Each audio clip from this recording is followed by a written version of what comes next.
Hi hello welcome back to our channel Lakshmi Nivasa ಧಾರಾವಾಹಿಯಲ್ಲಿ ಇವತ್ತಿನ ಸಂಚಿಕೆಯಲ್ಲಿ ಏನಾಗುತ್ತೆ ನೋಡೋಣ ಬನ್ನಿ.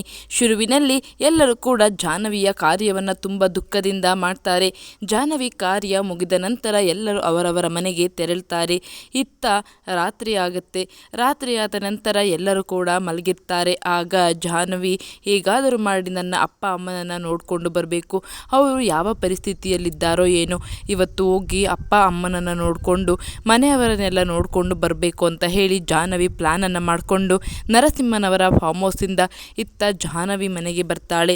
ಜಾಹ್ನವಿ ಮನೆಗೆ ಬಂದಾಗ ತುಂಬಾ ಕತ್ಲೆ ಆಗಿರುತ್ತೆ. ಮುಂದೆ ಬಾಗಿಲಿಗೆ ಬಂದು ನೋಡಿದಾಗ ಅಯ್ಯೋ ದೇವ್ರೆ, ಮುಂದೆ ಬಾಗಿಲಿನಿಂದ ನಾನು ತಕ್ಕೊಂಡು ಹೋದರೆ ಎಲ್ಲರಿಗೂ ಗೊತ್ತಾಗ್ಬಿಡುತ್ತೆ, ಶಬ್ದ ಬಂದುಬಿಡುತ್ತೆ. ಹಾಗಾಗಿ ಹೇಗಾದರೂ ಮಾಡಿ ಶಬ್ದ ಬರದೇ ಇರೋ ರೀತಿಯಾಗಿ ಹಿಂದೆಗಡೆ ಬಾಗಿಲಿಂದ ಹೋಗಬೇಕು ಅಂತ ಜಾಹ್ನವಿ ನಿರ್ಧಾರವನ್ನು ಮಾಡಿ ಹಿಂದೆಯಿಂದ ಬರ್ತಾಳೆ. ಹಿಂದೆಯಿಂದ ಬಂದು ನಿಧಾನವಾಗಿ ಬಾಗಿಲನ್ನು ತೆಗಿತಾಳೆ. ಇತ್ತ ಜಯಂತ್ ಮತ್ತು ಶಾರದಮ್ಮ ಇತ್ತ ಕಾರ್ಯ ಮಾಡುವವರು ನೋಡಿ, ಇವತ್ತು ನೀವು ಶ್ರದ್ಧೆಯಿಂದ ಕಾರ್ಯವನ್ನು ಮಾಡಿದ್ದೀರಾ, ಹಾಗಾಗಿ ಯಾವುದೋ ರೂಪದಲ್ಲಿ ಜಾಹ್ನವಿಯವರು ಮನೆಗೆ ಬಂದು ಊಟವನ್ನು ಮಾಡ್ತಾರೆ ಅಂತ ಹೇಳಿರ್ತಾರೆ. ಈ ಕಡೆ ಜಯಂತ್ಗೆ ಅದು ಗೊತ್ತಿರುತ್ತೆ.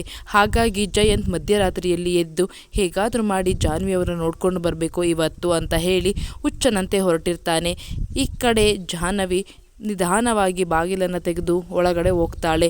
ಬಾಗಿಲನ್ನು ತೆಗೆದು ಒಳಗಡೆ ಹೋದ ನಂತರ ನೇರವಾಗಿ ಅವರ ಅಪ್ಪ ಅಮ್ಮನ ರೂಮ್ ಒಳಗಡೆ ಹೋಗ್ಬಿಟ್ಟು, ಅಪ್ಪ ಅಮ್ಮ ನನ್ನನ್ನು ದಯವಿಟ್ಟು ಕ್ಷಮಿಸಿ, ಇಂತಹ ಪರಿಸ್ಥಿತಿಯನ್ನು ನಾನು ಮಾಡಬಾರ್ದಾಗಿತ್ತು, ಆದರೆ ನನ್ನ ಹಣೆ ಬರಹ ಸರಿ ಇಲ್ಲ ಅಪ್ಪ ಅಮ್ಮ ಅಂತ ಹೇಳಿ ಇಬ್ಬರ ಆಶೀರ್ವಾದವನ್ನು ತೆಗೆದುಕೊಳ್ತಾಳೆ.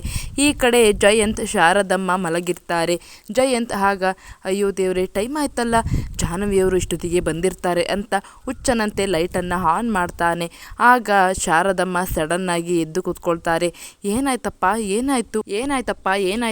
ಅಂತ ಹೇಳಿ ಶಾಂತಮ್ಮ ಎದ್ದು ಕೂತ್ಕೊಳ್ತಾಳೆ. ಆಗ ಶಾಂತಮ್ಮ, ಭಯಪಡಬೇಡಿ, ಯಾರೂ ಅಲ್ಲ, ನಾನೇನೆ.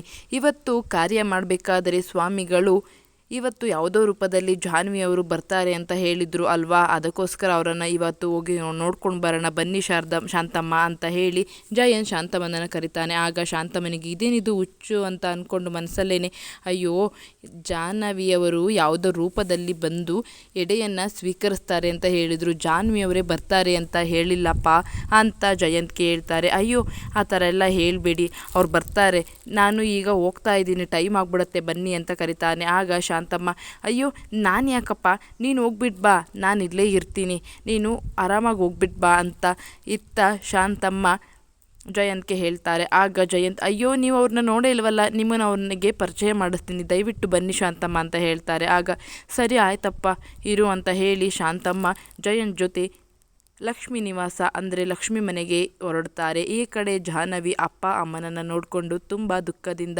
ಅಮ್ಮ ದಯವಿಟ್ಟು ನನ್ನನ್ನು ಕ್ಷಮಿಸ್ಬಿಡು, ಈ ರೀತಿಯಾಗಿ ಮಾಡೋದಕ್ಕೆ ನನಗೂ ಇಷ್ಟ ಇಲ್ಲ, ಆದರೆ ಅವರ ಜೊತೆ ಸಂಸಾರ ಮಾಡೋದಕ್ಕೆ ನನಗೆ ಸ್ವಲ್ಪನೂ ಇಷ್ಟ ಇಲ್ಲ. ಹುಚ್ಚರ ಜೊತೆ ಸಂಸಾರ ಮಾಡ್ಬೋದು, ಆದರೆ ವಿಚಿತ್ರವಾಗಿರೋ ಜೊತೆ ಸಂಸಾರ ಮಾಡೋದು ತುಂಬಾ ಕಷ್ಟ ಅಮ್ಮ, ಅದಕ್ಕೋಸ್ಕರ ನಾನು ಈ ನಿರ್ಧಾರ ಮಾಡಿದೆ, ನಾನು ಇನ್ನು ಹೊರಡ್ತೀನಿ ಅಂತ ಇತ್ತ ಜಾಹ್ನವಿ ಮನೆಯಿಂದ ಹೋಗ್ತಾ ಇರ್ತಾಳೆ. ಒಂದು ಸಾರಿ ಅಜ್ಜಿಯನ್ನು ನೋಡಬೇಕು ಅಂತ ಹೇಳಿ ಜಾಹ್ನವಿ ಅಜ್ಜಿ ರೂಮ್ಗೆ ಹೋಗ್ತಾಳೆ. ಈ ಕಡೆ ಶಾಂತಮ್ಮ ಮತ್ತು ಜಯಂತ್ ಇಬ್ಬರು ಕೂಡ ಲಕ್ಷ್ಮಿ ಮನೆಗೆ ಬರ್ತಾರೆ. ಲಕ್ಷ್ಮಿ ಮನೆಗೆ ಬಂದಾಗ ಏನೋ ಶಬ್ದ ಆದಂತೆ ಜಾಹ್ನವಿಗೆ ಅನಿಸುತ್ತೆ. ನಂತರ ಅಜ್ಜಿಯನ್ನು ಮಾತಾಡಿಸ್ಕೊಂಡು ಹೊರಗಡೆ ಬರಬೇಕಾದ್ರೆ ಏನಿದು ಶಬ್ದ ಇಷ್ಟೊತ್ತಿನಲ್ಲಿ ಅಂತ ಜಾಹ್ನವಿ ಈ ಕಡೆ ನಡ್ಕೊಂಡು ಬಂದು ನೋಡಿದಾಗ ಅಲ್ಲಿ ಶಾಂತಮ್ಮ ಮತ್ತು ಜಯಂತನ್ನು ನೋಡೇ ಬಿಡ್ತಾಳೆ. ಅವರನ್ನು ನೋಡಿ ತುಂಬಾ ಶಾಕಾಗಿ, ಇದೇನಿದು ಇವ್ರು ಇಲ್ಲಿದ್ದಾರಲ್ಲ, ಅಯ್ಯೋ ದೇವ್ರೆ ಅಂತ ಅಂದ್ಕೊಂಡು ಇವ್ರ ಕೈಗೇನಾದರೂ ನಾನು ಸಿಕ್ಬಿಟ್ರೆ ಅಷ್ಟೇ ನನ್ನ ಕತೆ ಮುಗಿದು ಹೋಯಿತು, ಮತ್ತೆ ಆ ನರಕಕ್ಕೆ ನನ್ನನ್ನು ಕರ್ಕೊಂಡು ಹೋಗ್ತಾರೆ, ಹೇಗಾದರೂ ಮಾಡಿ ಇವರಿಂದ ನಾನು ತಪ್ಪಿಸ್ಕೊಳ್ಬೇಕು ಅಂತ ಜಾಹ್ನವಿ ಅವತ್ತು ಕೂತಿರ್ತಾಳೆ.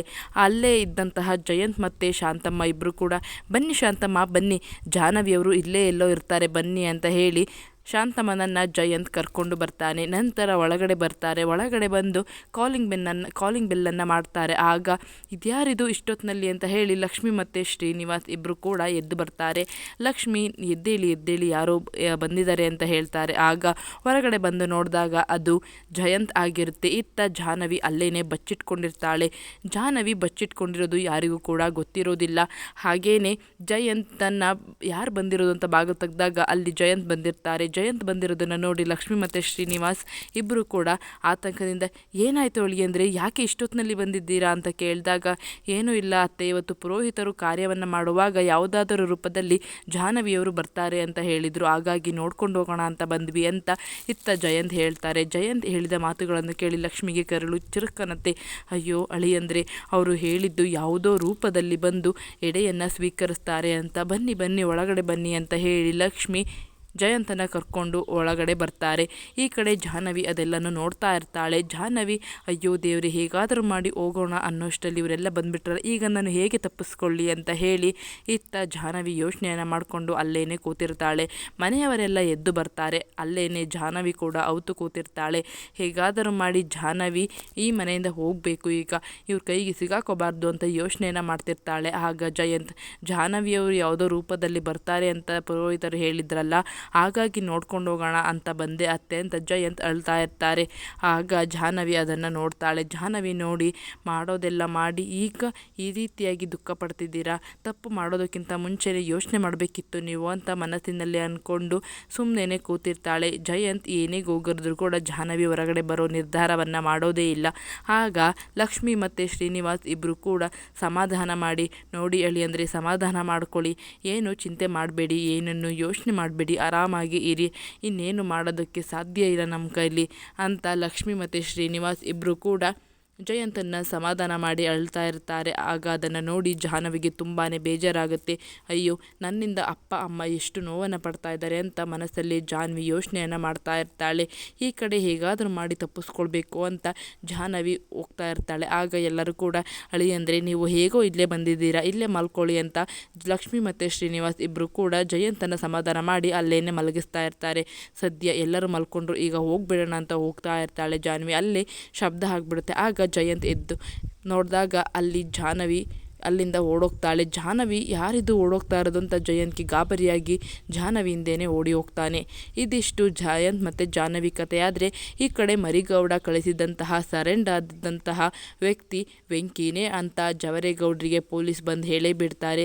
ಆಗ ಜವರೇಗೌಡರಿಗೆ, ಏನಿದು, ಏನು ಹೇಳ್ತಾ ಇದ್ದೀರಾ, ನೀವು ಅರೆಸ್ಟ್ ಮಾಡಿದ್ದು ಸರೆಂಡರ್ ಆಗಿರೋದು ಹಾಗೆ ಕಾಣೆ ಆಗಿರೋದು ಎಲ್ಲ ವ್ಯಕ್ತಿನೂ ಒಬ್ಬರೇನಾ, ವೆಂಕಿನ, ಈಗ ಏನು ಮಾಡೋದು ನೋಡಿ, ಈಗ ಅವ್ರನ್ನ ಬಿಟ್ಟು ಕಳಿಸಿ, ಈ ಕೇಸಿಗೆ ಬೇರೆ ಯಾರನ್ನಾದರೂ ನಾವು ಒಪ್ಪಿಸಿ ಫಿಟ್ ಮಾಡೋದಕ್ಕಾಗತ್ತೆ ಅಂತ ಜವರೇಗೌಡರು ಪೊಲೀಸ್ನವರಿಗೆ ಹೇಳ್ತಾರೆ. ಇದಿಷ್ಟು ಜವರೇಗೌಡರ ಕಥೆ ಆಗಿರುತ್ತೆ. ಮುಂದಿನ ಸಂಚಿಕೆಯಲ್ಲಿ ಜಯಂತ್ಗೆ ಜಾಹ್ನವಿ ಸಿಗಾಕೊಳ್ತಾಳ, ಹಾಗೆ ಜಯಂತ್ ಹಾಗೆ ಮನೆಯವರಿಗೆಲ್ಲರೂ ಜಾಹ್ನವಿ ಬದುಕಿರೋದು ಗೊತ್ತಾಗುತ್ತಾ, ಹಾಗೆಯೇ ಸಿದ್ದು ಮತ್ತು ಭಾವನಾಗೆ ಪೊಲೀಸ್ ಸ್ಟೇಷನಲ್ಲಿರೋದು ವೆಂಕಿನೇ ಅನ್ನೋದು ಗೊತ್ತಾಗುತ್ತಾ ಅಂತ ಮುಂದಿನ ಸಂಚಿಕೆಯಲ್ಲಿ ನಿಮಗೆ ತಿಳಿಸ್ಕೊಡ್ತೀನಿ ಫ್ರೆಂಡ್ಸ್. ಇದಿಷ್ಟು ಇವತ್ತಿನ ಸಂಚಿಕೆ ಅಂತ ಹೇಳ್ತಾ ವಿಡಿಯೋವನ್ನು ಮುಗಿಸ್ತಾ ಇದ್ದೀನಿ. ವಿಡಿಯೋ ಇಷ್ಟ ಆಗಿದ್ರೆ ಪ್ಲೀಸ್ ಲೈಕ್ ಮಾಡಿ, ಶೇರ್ ಮಾಡಿ, ಕಾಮೆಂಟ್ ಮಾಡಿ. Thank you for watching.